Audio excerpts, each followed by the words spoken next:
सांगलीच्या मातीतून पुन्हा एकदा विकासाची नवी रेखा उमटतीये. धुळीत माखलेल्या पायवाटा, शेतकऱ्यांच्या घामानं ओलचिंब झालेली माती आणि दुर्लक्षित गावांच्या डोळ्यातील आशा या सगळ्यांना जोडणारा एक स्वप्नवत महामार्ग आता आकार घेतोय. शक्तीपीठ महामार्ग, विकासाच्या नव्या युगाची चाहूल. राज्य शासनानं नुकतीच या महामार्गाच्या सुधारित आराखड्याला मंजुरी देताच पश्चिम महाराष्ट्राच्या इतिहासात एक नवं पान उलगडलंय. वर्धा जिल्ह्यातील दिग्रज पासून ते सिंधुदुर्गातील बांदा गोवा सीमेपर्यंत तब्बल 856.76 किलोमीटर लांबीचा महामार्ग म्हणजे केवळ रस्ता नाही, तर तो विकासाची जीवनवाहिनी ठरणार आहे. 13 जिल्हे, 40 तालुके आणि शेकडो गावं जोडणारा हा महामार्ग अनेक नद्या ओलांडत, डोंगर कपारी छेदत, घाटांचं वळण घेत पुढे सरकणार आहे.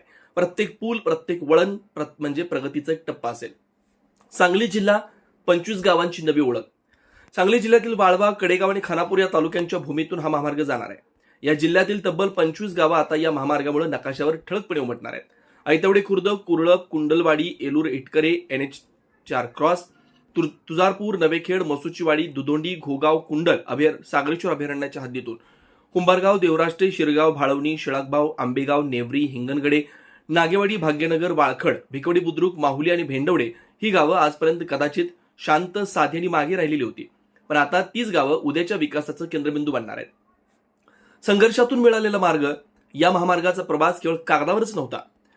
शेतकऱ्यांच्या जमिनी, बागायत शेती आणि त्यांच्या भावनांशी निगडीत असलेल्या या प्रकल्पावर अनेक ठिकाणी तीव्र विरोध झाला.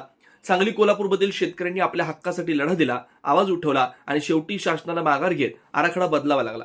याच बदलामुळे सातारा जिल्ह्यालाही या महामार्गाचा लाभ मिळणार आहे. हा त्या संघर्षाचा खरा विजय आहे.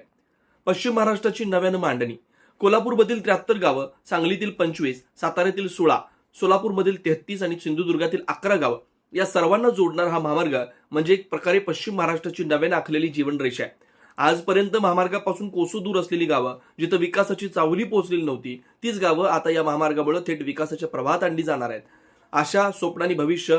हा महामार्ग केवळ गाड्या धावण्यासाठी नाही, तो शेतकऱ्यांच्या उत्पादनाला बाजारपेठ देणार आहे, तरुणांच्या स्वप्नांना नवे मार्ग देणार आहे आणि गावागावात विकासाची नवी पाठ उगवणार आहे. सांगलीच्या मातीतील प्रत्येक कण आता जो म्हणतोय, आम्ही तयार आहोत बदल स्वीकारायला, विकासाला कवटाळायला. शक्तीपीठ महामार्ग हा केवळ रस्ता नाही, तो ग्रामीण महाराष्ट्राच्या भविष्याचा उज्ज्वल